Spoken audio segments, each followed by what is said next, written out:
Bienvenidas, bienvenidos a una nueva edición de su programa Con Tres Puntos. El periodista José Gregorio Yepes, director de Contrapunto.com, y esta servidora Vanessa Davis. Tenemos el gusto de conversar el día de hoy con el politólogo y político, como él mismo se define, Ángel Medina Davis. No somos familia, aclarémoslo porque... Es que tú eres Davis y él es Davis. Davis. Bienvenido, gracias por acompañarnos. Gracias, José Gregorio. Nosotros podemos decir en este momento que estamos en democracia, en autoritarismo, en dictadura, porque pareciera que la caracterización de lo que vivimos es importante para la estrategia para quienes creemos en la democracia. Mira, a todas luces estamos en una autocracia, un proceso autocrático. Lamentablemente, quienes están en el poder tienen un proceso hegemónico, o tratan de imponer un proceso hegemónico que llevan años en eso. Y en ese proceso han lamentablemente destruido las instituciones y por tanto tenemos una especie de autocracia en medio de una anomia, donde nada funciona. ¿Autocracia y anomia? Sí, es como es una combinación un intento única. Autocrático. No es una combinación única. Quizás lamentablemente la mayoría de las autocracias terminan en procesos de desinstitucionalización de tan alta magnitud que los estados terminan no funcionando. Las sociedades terminan pervirtiéndose. Habla de un intento, pero un intento exitoso. Lamentablemente no. O gracias a Dios no. Pudiera ser exitoso si esto pudiera compararse con un modelo tipo Corea del Norte. Pudiera ser exitoso si esto pudiera compararse con un modelo tipo Bielorrusia. Pero no lo es así. Este es un modelo que lamentablemente ha perdido, o la capacidad, el Estado ha perdido la capacidad de ofrecer servicios públicos a sus ciudadanos, garantía de integridad del territorio, seguridad personal o monopolizar el uso legítimo de la fuerza. Y lamentablemente también el Estado ha perdido la capacidad de generar espacios para la ciudadanía en Venezuela. ¿Cómo se mueve la dirigencia política en esa autocracia anómica? Lo primero es la situación de la dirigencia política en Venezuela. ¿Cómo la está situación de la dirigencia política en Venezuela es muy compleja porque al final los dirigentes políticos no están absortos de la realidad, es decir, no son algo distinto a la realidad. Mientras más abajo, mientras más localmente buscas, entonces tienes un dirigente local que tiene las mismas penurias que está pasando cualquier otro venezolano. Claro. Profundas las dificultades cuando te vas afuera de Caracas y entonces entiendes que el tema de la gasolina, que el tema de los servicios públicos, limita de manera profunda la capacidad de hacer gestión y la capacidad de hacer acción política. Y en tercer lugar, porque si algo es necesario en este momento, es redefinir la acción política que permita plantearle al país un modelo, un camino, un tránsito distinto a este proceso. ¿Hacia dónde debería ir, en su opinión, la redefinición? Porque aquí parece que cuesta hacer política con análisis, con reflexión y con lecturas. Sí, bueno, lo primero, yo siempre planteo que nosotros como ejercicio de la política y nosotros políticos tenemos que tener tres actividades muy profundas. La primera es tener una acción política formada e informada. No se trata solamente de repetir las cosas que permanentemente te están diciendo, ni lanzar frases al aire vacías que a veces cosas del pasado. No, tú tienes que estar formado, y formado en el presente y en el pasado, pero además informado. Eso significa estar permanentemente activo, constante, pendiente de lo que está sucediendo y investigando y averiguando las cosas nuevas que están sucediendo. Lo segundo es que la política hoy no puede ser un centro, o sea, no puede ser un ejercicio unilateral donde yo voy, te digo lo que hay que hacer y eso es perfecto.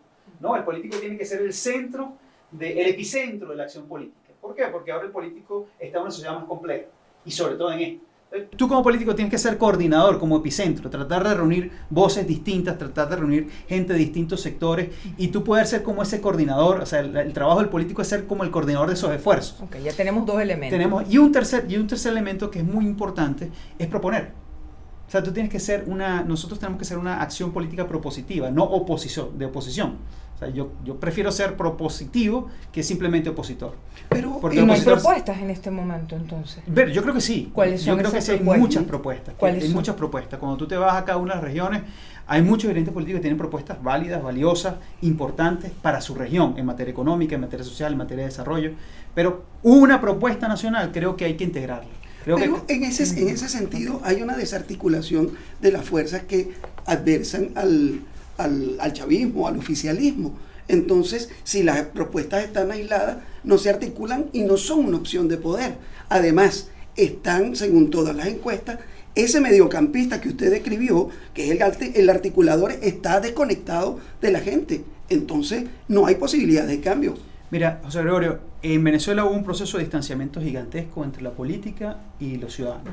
Y eso no es solamente en Venezuela, es en toda América Latina y en todo el mundo. Hay un proceso enorme de conflictividad entre que la gente no se entiende con la política o no le llama la atención la O política. los políticos no se entienden con la gente. Porque es un proceso que de ida y vuelta, donde Sí. lamentablemente se han cometido, o sea, los cambios la política no los ha absorbido de manera completa. Entonces, le cuesta interactuar con la gente. Por eso es que digo que tiene que haber un cambio. Creo que está pasando, que ha pasado por lo menos en Venezuela en los últimos meses. Creo que ha empezado a reconectar la política con la gente y ha empezado a reconectarse desde lo más local. Creo que hay mucha gente hace muchos meses trabajando en las calles, volviendo a tocar las puertas, volviendo a reorganizarse, volviendo a hacer planteamientos, que ha logrado que la gente empiece a reconectarse poco a poco con la política. ¿Cuál es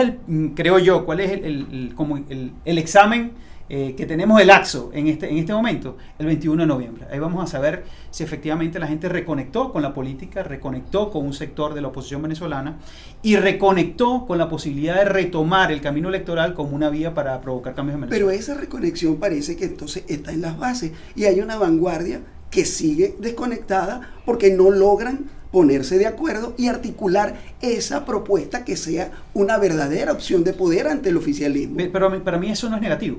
Es decir, todos los procesos en Venezuela siempre se ven de arriba para abajo. Okay. Todo. Bueno, ¿qué va a decir Caracas? Porque uno que Sí. viene de las regiones siempre, ¿qué va a decir Caracas? Esperando que diga Caracas.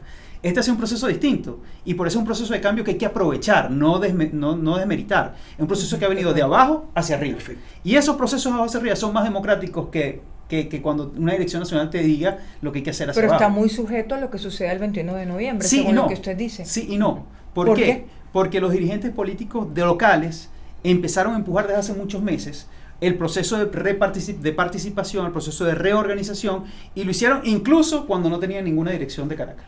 Es decir, Y- la oposición vuelve a la vía, o los sectores que se oponen al oficialismo volvieron a la vía electoral por la presión de las regiones. Yo creo que ¿es lo sí, usted yo creo que sí. Yo creo que esto fue un proceso de abajo hacia arriba, que hay que aprovecharlo, que hay que provocar allí la mayor participación democrática, que hay que provocar allí la mayor intercambio de opiniones y que además hay que ayudar y fortalecer a que esos liderazgos locales puedan mantenerse en el tiempo. ¿Y ¿Y usted si cree son que- derrotados, Ujú. Ángel?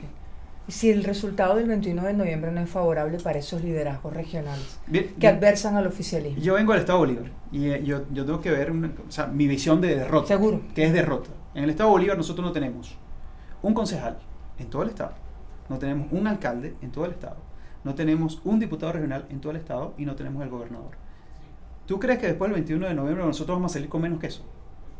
Bueno, No no se pareciera puede. que no. No se puede. Entonces, ¿eso es una derrota? No. Bueno, Bueno, O sea, claro. es cuestión Lo que de- sea es ganancia, Es como lo que lo usted veas, ve. no es lo que sea es ganancia, es que esto es un proceso de reconstrucción política y de retoma de la vía electoral y de reconstrucción del poder del voto con un mecanismo para la gente y para la política. vuelvo allí, entonces la vanguardia de la oposición ha estado equivocada en el manejo de la situación y las bases le están pasando por encima. No, es que no se puede ver como un pase de factura. Yo No, creo no, que- no lo veo como un pase de factura, No. simplemente que yo, hay yo lo que siento es que es un proceso distinto. la emergencia, ver. perdón, el emerger de unos nuevos políticos. Sí, pero cuando tú vas a las regiones, los políticos locales no te están diciendo hay que tumbar a los que están arriba. O sea, No, están ocupados de los de ellos. Por eso, entonces, lo que tenemos que entender es que es un nuevo proceso y que hay que adaptarnos a ese nuevo esquema de proceso, al menos en lo particular. Creo que hay que alentar ese nuevo esquema de acción política donde participa el que está abajo y el que está arriba al final cumple en buena medida las exigencias de la mayoría que está abajo, que es la democracia Como plena, debe ¿no? ser. Eso implica que va a ocurrir qué cosa el 22 de noviembre, por ejemplo, según su opinión. Mira, yo creo que una de las cosas más claras que debe suceder después del 22 es: uno, aquí tiene que empezar a discutirse no solamente un tema de condiciones electorales, aquí tiene que empezar a discutirse un tema de condiciones para hacer gestión política para la gente. Ok. ¿Por qué? Porque las alcaldías y gobernaciones están prácticamente destruidas en Venezuela en términos financieros. A veces aquí hay alcaldías que tienen más recursos que una propia gobernación. Entonces, aquí tiene que haber una discusión seria de qué va a pasar con esas gobernaciones y alcaldías para poder hacer gestión, independientemente de quién quede electo allí.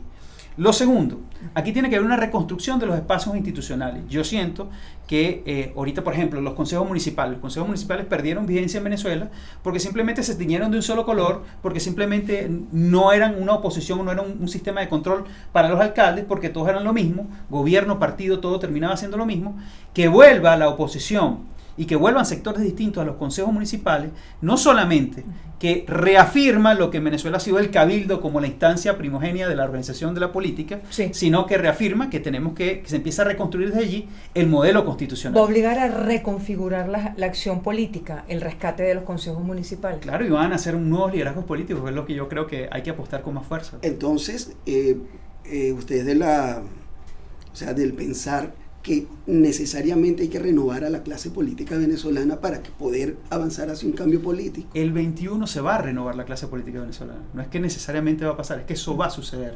El 21 va a aparecer nuevos actores políticos. Yo confío muchísimo, mira que he visto muchísimos candidatos jóvenes que tienen mucho tiempo siendo juveniles, estando en las parroquias, estando en los municipios, pero ahora van a tener su primer cargo electoral. Y yo estoy seguro que eso, como decía Andrés Eloy, no hay nada que haga más ruido que un carro viejo un diputado nuevo. Es lo mismo. O sea, ellos van a hacer bueno que mucho, tengamos claro, porque van a venir nuevos con ímpetu, o concejales o diputados regionales van a venir con ímpetu, van a venir con ganas, van a venir para hacer política de calle, pero además lo van a hacer con la legitimidad. ¿Y eso lo voto. ve usted del lado del oficialismo también? O digamos, de la fuerza que también son disidentes del chavismo. Bueno, yo siento que el chavismo también vivió su purga. O sea, hay unos números que ellos, la mayoría de sus alcaldes no repitieron en sus procesos de elección y tal. Muchos de gobernadores no repitieron tampoco. Yo creo que ellos también vivieron su purga producto de esto, producto de que no pudieron hacer gestión. ¿Por qué? Porque el propio modelo los mató a ellos. El propio modelo que ellos impulsan los mató. O sea, que también habría un nuevo liderazgo del oficialismo. Yo creo que sí. O al menos yo apuesto que eso sea así. ¿Por qué? Porque ¿qué necesita en este momento Venezuela? Que está en un proceso autocrático hegemónico. Política. Y la política es la resolución del conflicto para transitar a un modelo distinto que vaya hacia la Constitución. Falta la propuesta nacional, como usted decía. O sea, en esa reconstrucción de la ruta, ¿cuáles serían los elementos de una propuesta nacional? Ya empiezan a aparecer los primeros elementos. ¿Cuáles son? El primero, la reconquista del proceso constitucional. ¿Qué pasa con eso? El voto. El voto, la reconquista del voto. Ya basta de utilizar el voto como un elemento de quita y pon. Yo creo que ya está muy claro que el voto tiene que ser un factor necesario en cualquier proceso autocrático. La participación a través del mecanismo del voto, sea limitado, así, chiquitico el espacio, sea amplio el espacio, tiene que ser utilizado. Yo creo que ese es uno de los primeros planteamientos. Dos, creo que hay certeza clara de que económicamente Venezuela no puede seguir viviendo exclusivamente del petróleo, y hay una certeza muy clara de que hay que diversificar la economía y hay que empezar a pensar en otros modelos de desarrollo económico para la nación, y creo que eso está muy claro. Y tres, creo que está muy claro y empieza a aparecer con mucha fuerza que el modelo de Estado que tenemos en este momento tiene que ir a un proceso de más descentralización, volver a tomar el proceso descentralizador y volver a poner un Estado que sea más flexible, que permita dar respuestas más claras. ¿Y la autocracia cómo se resuelve? Es decir, ¿cómo se avanza? Con más democracia. ¿Cómo? La autocracia, la única forma de destruirla es con democracia. Y la democracia solamente es posible porque la democracia no es un hecho espontáneo. La democracia se da por voluntad, por organización, porque existan partidos políticos, porque existan ciudadanos que quieran participar, porque existan ciudadanos que quieran manifestarse. Y eso es un proceso que hay que reconstruir en Venezuela. ¿Y qué le hace pensar que esa autocracia que va a dar los espacios para que eso suceda? No, autocracia no da espacio, ni tampoco cede.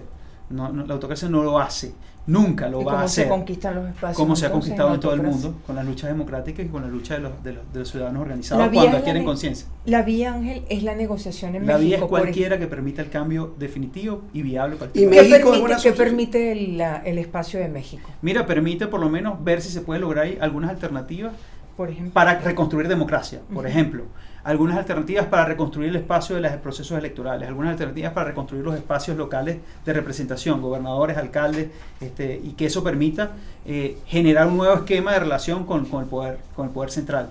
México permite bajarle al tema de la pretensión hegemónica, o por lo menos paralizar el problema de la pretensión. Hay expertos en negociación que dicen que México no es que va a resolver el conflicto, pero sí paraliza el conflicto. ¿Pero en qué sentido? ¿Cómo lo... lo que pasa es que en los últimos años lo que hemos hecho los actores políticos es matarnos unos entre otros. O sea, nos hemos puesto en un proceso tan polarizante que hemos tratado uno de acabar con el otro y el otro aplastarnos a nosotros. Y eso no ha pasado.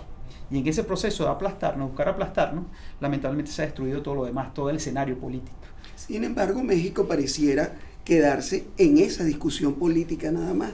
Y la gente hoy está pensando en sus 4 metros de necesidades. Sí. Si no hay un acompañamiento de la gente al proceso de México, no, seguramente va a naufragar, y si se queda solamente en lo político, pareciera que ese es su destino. Ningún diálogo, ningún proceso de diálogo o negociación, ni en Venezuela, ni en el planeta ha funcionado si no cuenta con la legitimidad de sus ciudadanos.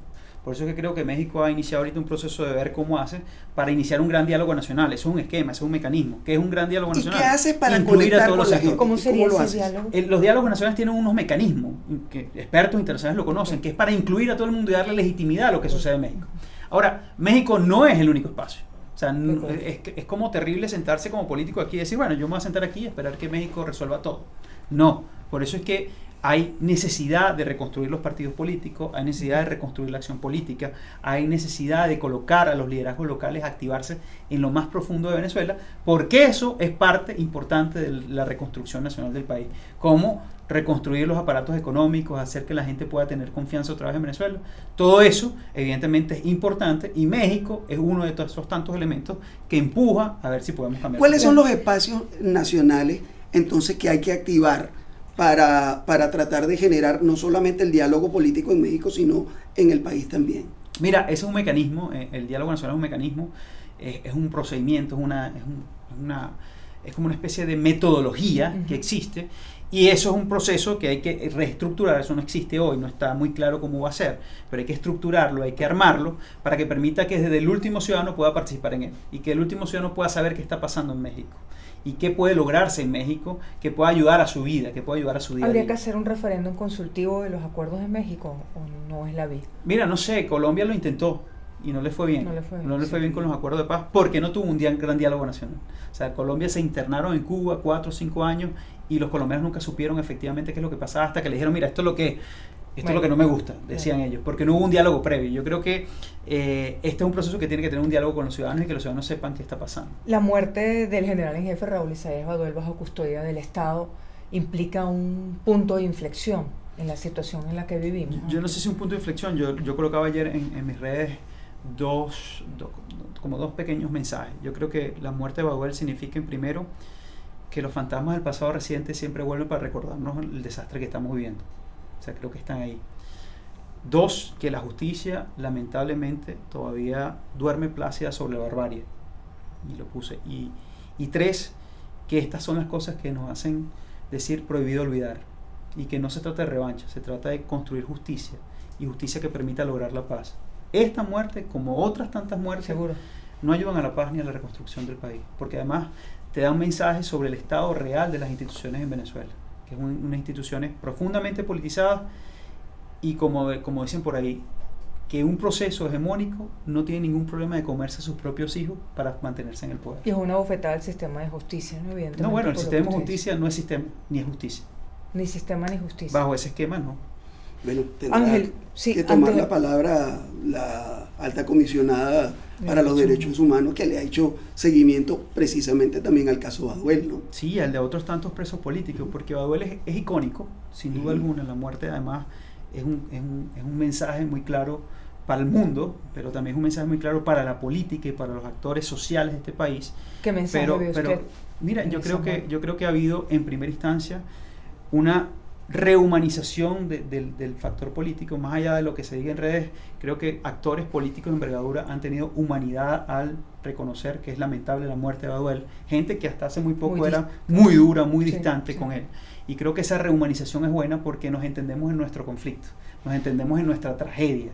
Y a lo que nos entendemos en nuestra tragedia, yo te puedo reconocer a ti, claro, y tú me puedes reconocer a mí. Nos podemos reconocer aquí todos. Y el reconocimiento es muy importante en este proceso. Cerremos la conversación, si le parece, Ángel y a José Gregorio, con la iniciativa que usted tiene con la revista electrónica Ideas. ¿Qué quiere? ¿Qué quiere hacer con esto en un momento en el que parece que ya ni discusión hay, sino insultos por tweet? Precisamente no es una iniciativa mía, fue una iniciativa de José Guerra, quien ha empujado este proyecto.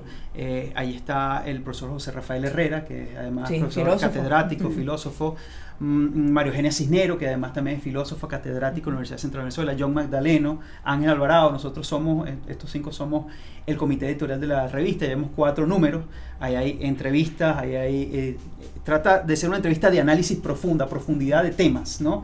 No busca dar noticias, sino busca dar reflexión y debate sobre los temas que está viviendo el país. y busca llenar ese vacío que hoy lamentablemente, o en buena medida, hay en Venezuela. Ya llevamos 4 números, los invito a todos a que la puedan ver. ¿Dónde la podemos ver? Revistasideasbe.com. También está en Instagram, también está en Twitter y por supuesto en la página web pueden ver los 4 números, pueden descargar las revistas porque las puedes descargar o puedes verlas cada una. Hay entrevistas, hay artículos de Ronald Barça, Roberto Casanova, hay entrevistas a Vicente Díaz, la última es de Vicente Díaz, a Bernard Momer, a Luis Pacheco, hay una serie de entrevistas a Francisco Rodríguez, o sea, hay una serie de entrevistas importantes que cubren como en todo el espectro de los pensamientos. Sin prejuicios políticos. No, es que el prejuicio es no tener prejuicio. Muchísimas gracias, Ángel. Muchas gracias por estos gracias. minutos. Nosotros finalizamos de esta manera nuestro programa con 3 puntos correspondiente a esta semana. Periodista José Gregorio Yepes, esta servidora Vanessa Davis, despedimos con mucho gusto esta conversación con el politólogo y político Ángel Medina Davis. Nos despedimos hasta una próxima oportunidad.